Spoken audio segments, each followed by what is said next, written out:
गंगाखेड तालुक्यातील झालेल्या पावसाने व आलेल्या पुराने तालुक्यात अनेक गावांमध्ये शेतकऱ्यांचे मोठे नुकसान झाले होते। या नुकसान भरपाई शेतकऱ्यांना मिळाव्यात यासाठी सरकारकडून पंचनामे व पाहणी करण्याचे आदेश तालुका स्तरावर देण्यात आले होते।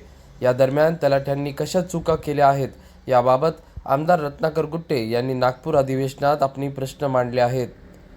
सन्माननीय लोकप्रिय मुख्यमंत्री देवेंद्रजी फडणवीस साहेब तसेच उपमुख्यमंत्री एकनाथजी शिंदे साहेब आणि तसेच अजितदादा पवार साहेब व पूर्ण सरकारचा मी आभार व्यक्त करतो।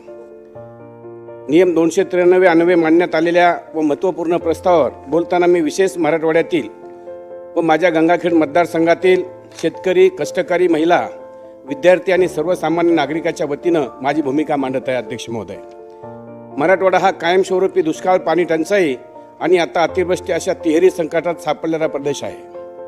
यंदा अवकाळी पाऊस, ढगफुटी परिस्थितीमुळे उभ्या पिकाचे नुकसान झालेले आहे। प्रचंड प्रमाणात नुकसान झालेले आहे।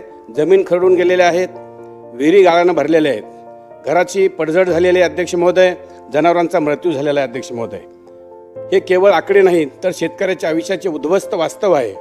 अध्यक्ष महोदय, माझ्या मतदारसंघामध्ये शेतकऱ्यांच्या किंवा तलाट्याच्या चुकीने जे तलाटे लोकांनी जे घरी बसून जे शेतीवर पीक पेरा सोयाबीनचा लावण्यात आला आणि तिथं काही कापूस त्या जाग्यावर होता आणि आता CCI म्हणते की ऑनलाईन तुम्ही जे पीक आहे सातबार आहे त्याप्रमाणेच आम्ही कापूस घेऊ, नाही तर आम्ही कापूस घेणार नाही। आणि जिथं सोयाबीन आहे तिथं आता अक्षरशः तलाट्याच्या चुकीने तिथं कापसाचा पेरा आलेला आहे आणि ते कापूस घेतल्या जात नाही। आपल्या माध्यमातून मला CCIला आपण सूचना कराव्यात सरकारने की ताबडतोब हे। प्रतिनिधी राजकुमार मुंडे, DLP न्यूज, गंगाखेड।